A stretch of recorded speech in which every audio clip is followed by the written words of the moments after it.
I am back. Happy Halloween, everybody. I was sucking on that thing since we were done the XPW review.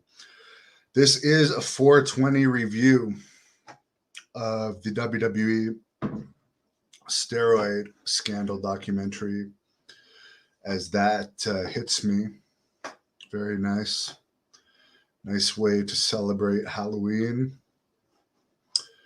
My house is not haunted that I'm in now, by the way. I would really like to live in a haunted house one day. All right, let me get into this Dark Side of the Ring steroid scandal documentary. It was not as boring as the FMW, the biker one that I forget the guy's name, piece of shit biker guy. Glad he's dead. Or the Collision in Korea one. But there wasn't much that I didn't know in this. It seemed like an entire promo video for WWE lawyer Jerry McDivitt, just putting himself over the whole episode. So this is the most I've ever seen him talk on camera. So if you want to know about Jerry McDivitt, good close friend with Vince McMahon, take a look at this episode. Overall, very boring. I don't recommend it unless you're really interested in the subject. Nothing really new came out of it. They had Phil Mushnick, who was a writer that really had a bone to pick with WWE for a while because I think he was related to Sam Mushnick from St. Louis. He held a grudge over WWE, kind of taking down the St. Louis territory. But there was a quote in there where he's like, he was mad because Hulk Hogan didn't have to testify because this Dr. Zahorian, who actually was found guilty for illegal distribution of steroids, was actually Hogan's personal physician. So Hogan didn't have to testify because he wasn't just receiving steroids from this doctor, it was also his personal physician.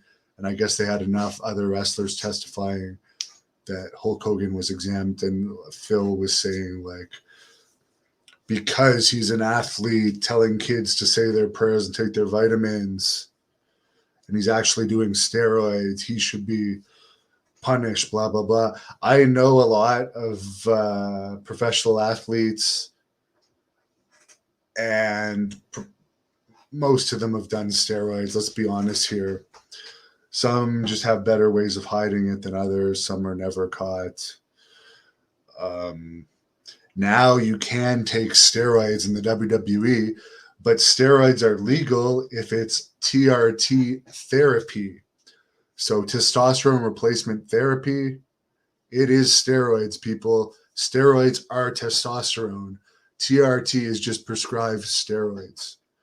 And as far as I'm aware, they don't test for growth hormone in WWE, which is another performance enhancing drug that I'm not an expert in because it's really expensive. But like, wrestling is not it's not like the Olympics. It's not like MMA where you could actually kill a guy if you're using performance enhancing drugs and like beating the person up. It's wrestling. It's a show. So why don't we test Hollywood performers for steroids? Because we all know a lot of Hollywood people are on steroids. So I don't think it should honestly matter. WWE did, after this trial and during it, have a testing program that at some point they got rid of for a while, back when wrestling got popular again in the later 90s. Then when Chris Benoit pulled that double murder, then killed himself like a coward, they brought back the steroid testing. I have no doubt that steroids played some role in that because I have been a bouncer from 2001 to I think I stopped in 2018. And I've known a lot of people on steroids, and I can tell the difference in temper and reasoning and rationality when they're on steroids and they're not. Everyone reacts different. There's some steroids like Tren that seem to give the effect of you can really lose it on Tren and go nuts. Like I do like really crazy stuff. So yeah, there is truth to roid rage. The steroid, as I said, I think that they shouldn't be banned in wrestling. If people want to take them, they should be able to take them, just like in Hollywood. But the people that say roid rage is fake, I can tell you, I've seen so many cases of roid rage. It's real. So yeah, basically the episode, I'll give it a thumbs down. Boring. The season, I'll give a thumbs down. The XPW one was a little more interesting than this one. Mixed Partial Farts wants to do an all-nighter. Herb Simmons just had a big successful event in Belleville, Illinois with Haku, the Rock and Roll Express. Jerry Lawler was there. Mixed Partial Farts says the house is haunted by Pied Piper. Piper's sound asleep at my feet right now.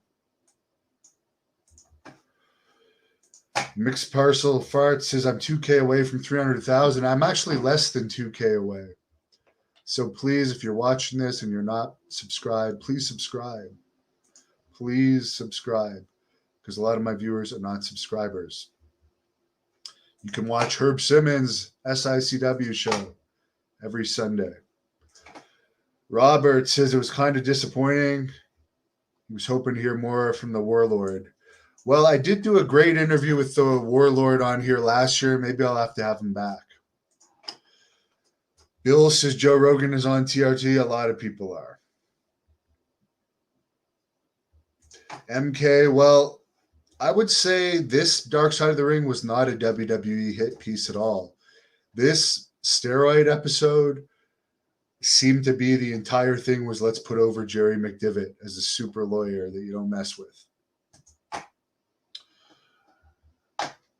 I once had a case against WWE, but it was resolved before it got to Jerry. And I was happy about that because that resolution allowed me to take a treatment that I needed. So thanks for watching. Please subscribe and follow us on Twitter, Instagram, and Facebook at the Hannibal TV. We stream all of these on Facebook. Happy Halloween, everybody. I hope you guys have a fun Halloween, and I'm going to try to have a fun one. I don't know exactly what I'm going to do yet for the rest of this day, but I'm going to try and come up with something good. I've had some good ones. One of the best ones when I was working in this strip club, which I suppose I could tell the story now that I'm single, but I'll save that for my book. Have a good evening. Thank you for watching the Hannibal TV. Please like this video if you enjoyed it and click the subscribe button to not miss any of our latest shoot interviews, match videos, or news updates.